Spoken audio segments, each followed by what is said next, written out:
people, and welcome back to another video here by your girl here, Big Bubbly Beauty. So this is another day in the 31 days of K-pop and part 2 of the NewJeans reaction. So I reacted to Hurt and Hype Boy in the last video. In this video we will react to Attention and Cookie. Now, I am excited for Attention.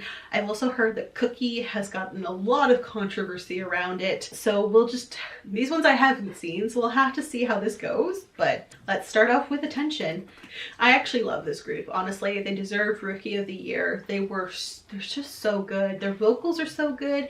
It's kind of a bit Mamamoo-esque in that their vocals, how they sound on the record is how they sound in real life, and I love that. Like, it's not overproduced, it's very fresh, and it feels very youthful, the concept, but they are young, so it actually feels like it fits.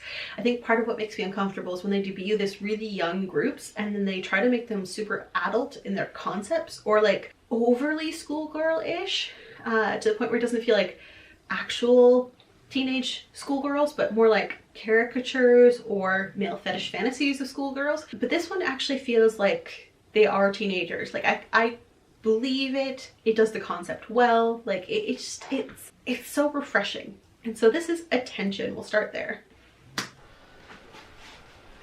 Okay, movie theater lineup.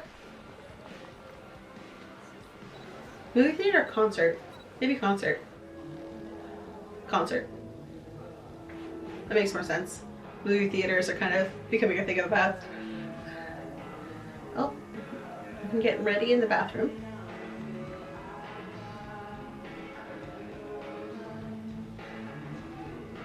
Yeah?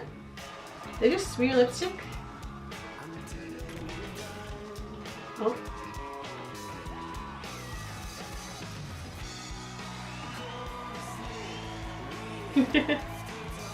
Okay. Oh.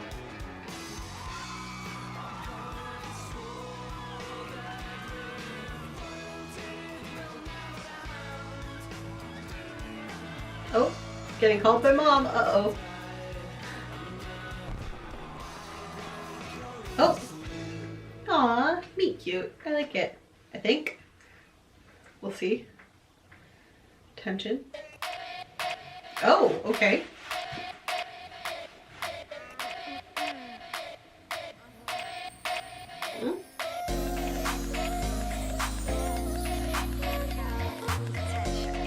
Okay. Oh.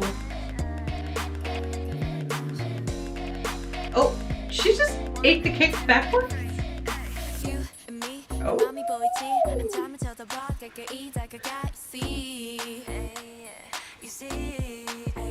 Oh. The like funky jazz background music with the claps. Aww.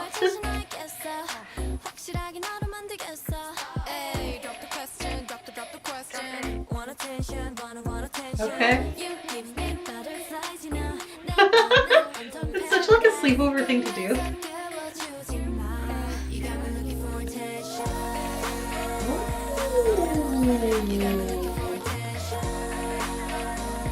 Oh, that vocal harmony. Jesus.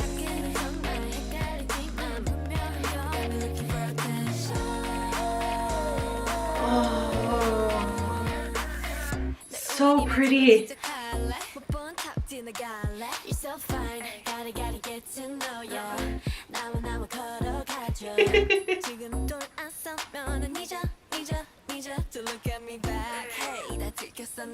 Nice, they're just trying to get the attention of the ones they like, which is fair.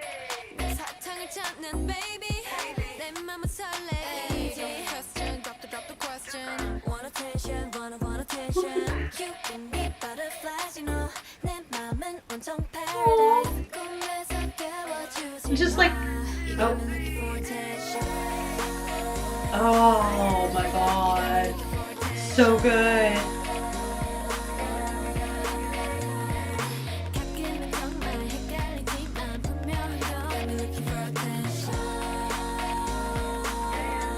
Love it.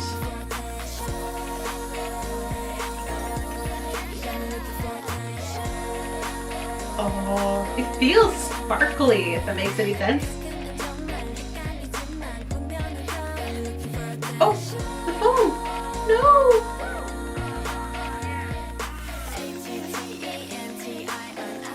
Okay.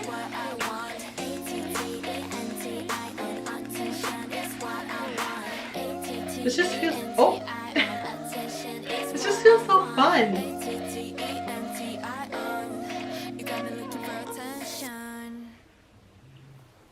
Okay, this reminds me of sleepovers with my friends as a teenager, where you just like, you talk about boys and who you're hoping to notice you, and you just hang out and have lots of fun with the girls. Like, it's so like nostalgic. Oh, that was great. But yeah, that actual song was super good. That like attention part where they go up high but then they vocal harmonize, and just it feels like this floaty, sparkly, ethereal sound that they make. It's so good. What? And like the music itself actually feels very like 90s, 2000s, that hey, hey, hey kind of like sound in the background. But it works with them so much. Their instrumental isn't very full. To be fair, this group's instrumental is not very full, but you don't notice it because it fits with the concept so well. Like, I feel like I just want to put on like a t-shirt with a frilly lace collar that's like my Hello Kitty sweater kind of thing. That's just the vibe that I get, because like I kind of want to like throwback nostalgia, but also I love it was such a cute video. Definitely that sleepover best friend party vibe, and just the song was so good. Oh my god, so good. Let me know what you guys think. But on to Cookie, probably the most controversial. Now, I have heard mixed things about this one, because I've heard it's a good song, but shouldn't have been sung by people their age group. And I've heard people defending it, saying that it's a translation error, but I've also heard people going, no, they know what they were doing. It's not a translation error. They're sexualizing minors. So I don't know what to think. Let's just go into it. I have no idea. It's probably going to be a good song, but am I going to feel comfortable knowing the age of the girls? I don't know. Here we go. There's a giant cookie. Oh, that vocal fry was good. Okay. Interesting, like, wobbly background. Okay. Okay.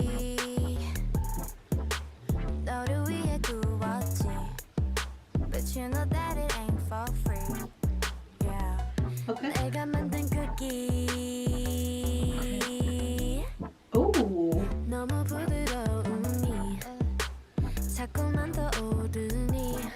Okay.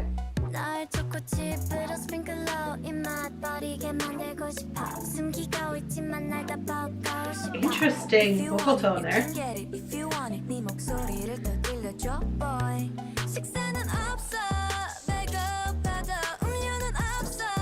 You're thirsty though? Okay. Okay.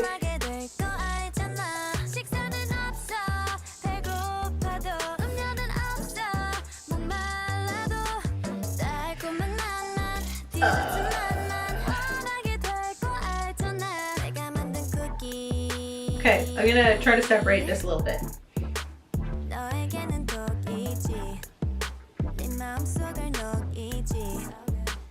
Oh.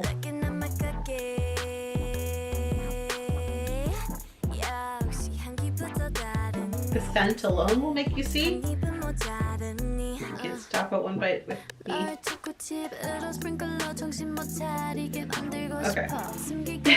Oh, the vocal tone though.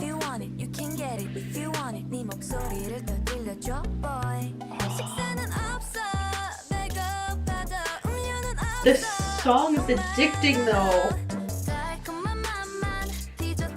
The way they're singing it too is so good and masterful. I love it. But the lyrics,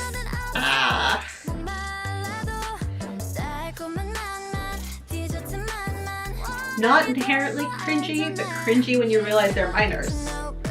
Anyways. Oh.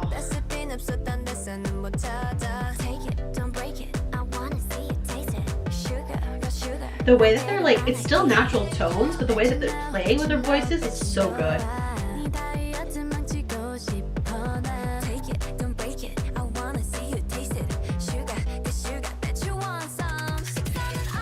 bridge made me a little uncomfortable though for the lyrics, not gonna lie.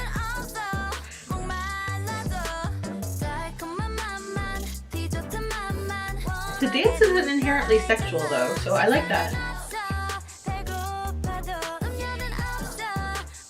They're such good dancers. Wow. The bounce and flow? I don't think I noticed that earlier. Ooh, I like that. Do, do, do, do, do. Love it. Oh, I like that.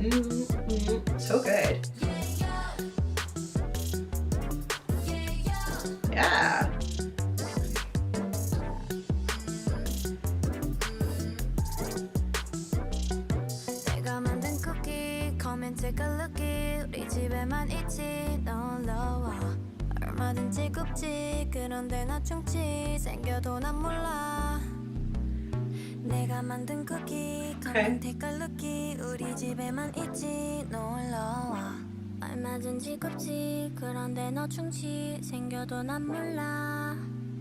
Oh, so one of them didn't get like a little bit the last part. Okay. Okay. I can see why there was mixed feelings on that and a fight about the lyrics, because some people were defending it, saying that the cookie that they're referring to is their album. And this is all a metaphor for it being like a consumable. They make it for us with love, which I get, but I also get the other side where this feels incredibly sexual and a sexual metaphor that, like, you know, 15, 16 or whatever year olds should not be singing. I get that side of it too. So that it's hard, because that song, if it was sung by people who were over the age of 18, wouldn't have caused a controversy, and it'd be so good, because like that song was really good. The way that they played their vocal tones as well, like they sung it really well. They presented it really well. Like the dance was really good. It's just, it becomes uncomfortable when you know that some of them are minors. Almost all of them are minors. So that's where it becomes uncomfortable, because if you look at it the one way where it's just about their album, it's fine, but I can't personally parse that out from the sexual undertone of the lyrics. And so it leaves me a bit uncomfortable, because the parts that were in English were incredibly suggestive, and I realized that that might be that they don't realize what the lyrics mean necessarily when they translate it to English, or that there's a cultural difference. But if you have like a line directly in English, part of me feels like you should take that time to understand what that line means if it's in another language explicitly. Does that make sense? Like, I get it if we're mistranslating Korean and that we're missing some of the nuances because it's translation. That's completely fair. I will give them that. Like, if everybody's argument just hinged on that, that'd be, yeah, it might just be a mistranslation. But there are parts that are directly just in English. And the parts that are in English solely are very sexual, the way that they're put. And I'm like, I know you can say that's not what they intended, but that's the one case where they're directly singing in that other language. They have to understand what those words mean in that language in order to be singing them. It's as if you tried to say or brush off accidentally singing a racial slur because you didn't know what it meant, but you're singing it directly in that language. It's why whenever I try to do songs in other languages, I try to look up the meaning, and I try to look up videos behind the meanings before I sing them, because I don't want to sing something unintentionally that is rude or you know, potentially racist, that kind of thing. And so that's where I think my problem lies, is that, yeah, okay, part of it could have been mistranslation, but then the English portion was very sexual, and there is slang around that word cookie, meaning lady parts. So and the way that they were talking about like eating it, tasting it, sugar, I know you want some. So overall, I think my thought is that the lyrics on this song are weird, but the song itself was quite good. And I still like the group as a whole. Like, that's the management's decision, that's not the girls' decision. So I like the group as a whole. I think they have a really promising future. And I'm excited to see what they come up with next. Anyways, I hope you all have a wonderful day, beautiful people, and I will see you in the next one. Bye!